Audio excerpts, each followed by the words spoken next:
This is not just another Ferrari, because what you're looking at is a machine that doesn't follow Ferrari tradition. It challenges it, quietly at first, then all at once, because beneath this body, beneath the badge, there's an engine philosophy that feels different, and that difference changes everything you expect from a Ferrari, because when people think Ferrari, they think naturally aspirated V12, high-revving V8, sound that defines emotion. But here, that story begins to shift, because the Ferrari F80 isn't built around nostalgia. It's built around performance, at a level that demands evolution, and that evolution starts with the engine. Now, depending on final production direction, Ferrari is moving deeper into hybridized performance systems, which means this is no longer just about combustion.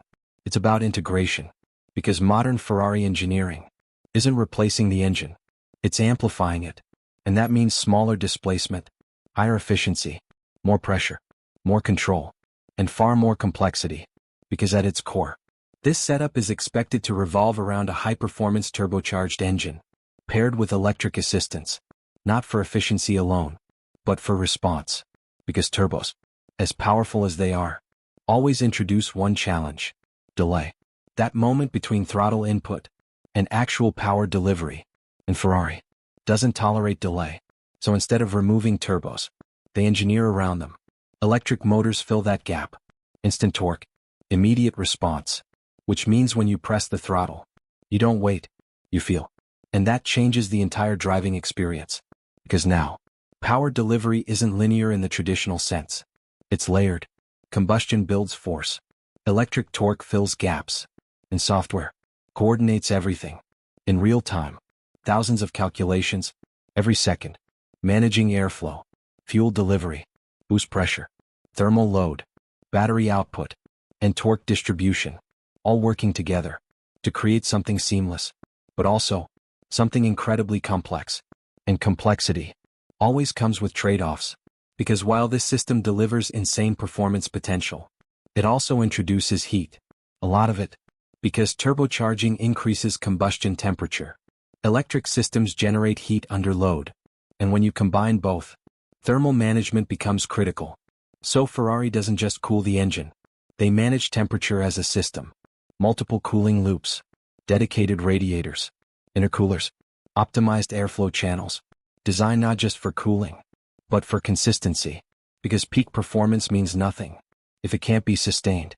And that brings us to real-world driving, because numbers are one thing, but experience is everything. So let's start with the cold start, because this is where character reveals itself. You press the button, and instead of an explosive roar, you get something more controlled. A tighter, more mechanical ignition, because turbo engines don't bark like naturally aspirated V12s. They compress, they pulse, they build, and at idle, you notice it immediately. The rhythm isn't dramatic, it's precise. Slight vibrations, subtle mechanical texture, almost like the engine is holding back, waiting, because underneath, there's pressure. Boost system ready, electric motors primed, software awake, and everything feels prepared. Then you move into city driving. Low speeds, stop-and-go traffic. This is where many performance engines struggle, because tuning for power often sacrifices smoothness. But here, that's not the case, because electric assistance changes everything. Throttle input at low speed feels immediate. No hesitation, no lag, just instant response, because the electric motor fills in torque instantly, while the engine builds boost behind the scenes. So what you feel is smooth, controlled, effortless, and surprisingly refined. Because even though this is a hyper-performance machine, it doesn't fight you in traffic. It adapts. And that's the key difference. Because traditional high-performance engines demand engagement. This one understands context. Then comes highway driving. Cruising at speed. Everything feels calm, stable, balanced, because at steady throttle, the system relaxes. Engine load decreases. Electric systems assist minimally, and efficiency improves. But the moment you ask for power, everything changes. You press the throttle at around 50 miles per hour, and suddenly, the system wakes up. Electric torque hits instantly. Turbo boost builds rapidly. Gearbox downshifts, and the engine surges forward. This isn't a gradual increase. It's a wave, a controlled explosion of acceleration, because instead of waiting for revs, power is delivered immediately and sustained, from mid-range, all the way through high RPM. And that's where this engine really shines, because unlike older turbo systems, where power spikes and fades, this feels continuous, predictable, relentless, and that makes highway pulls addictive, because every time you press the throttle, you know exactly what's coming. Instant response, followed by sustained force. And that level of confidence is what defines great engineering. Now let's talk about 0 to 60, because this is where theory meets reality. Because on paper, hybrid systems promise insane acceleration, but real-world traction is always the limiting factor. Because when you combine instant electric torque with turbocharged power, you create massive load on the tires. So Ferrari doesn't just rely on power. They manage it. Launch control systems, torque vectoring, precise throttle mapping, all designed to deliver power without overwhelming traction.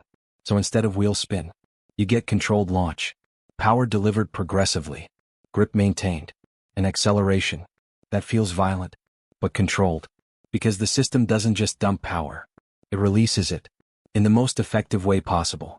And that's what creates those incredible 0 to 60 times. Not just power, but how that power is applied. Now let's address something critical. Because high-performance hybrid systems generate serious thermal stress, repeated acceleration, hard driving, track conditions, all push temperatures higher. And in many performance cars, you start to feel it. Power drops, response softens, consistency fades. But here, Ferrari engineers around that, because cooling isn't an afterthought, it's a priority. Large intercoolers, advanced coolant routing, battery thermal management, active airflow systems, all working to maintain performance, even under repeated stress. So when you do multiple pulls, back to back, you don't feel degradation, you feel consistency. And that consistency is what separates good engineering from great engineering. Now let's talk about sound, because this is where things get controversial. Because Ferrari has built its identity on engine sound, emotion, raw acoustic experience, and turbocharged hybrid systems. Change that, because turbos muffle sound. Electric systems are silent. So instead of loud, you get refined.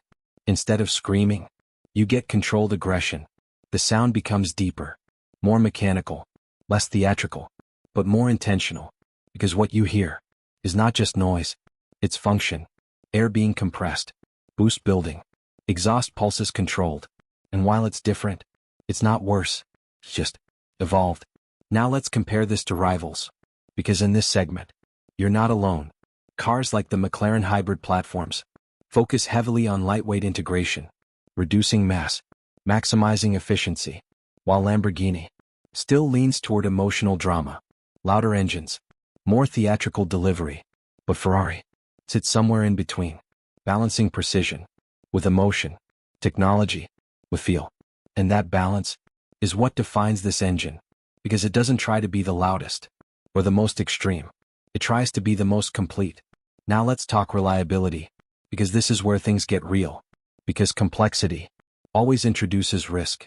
Turbocharging adds stress. Hybrid systems add electronics, more components, more potential failure points. But Ferrari understands this, because modern engineering is built around durability, high-strength materials, advanced coatings, precision manufacturing.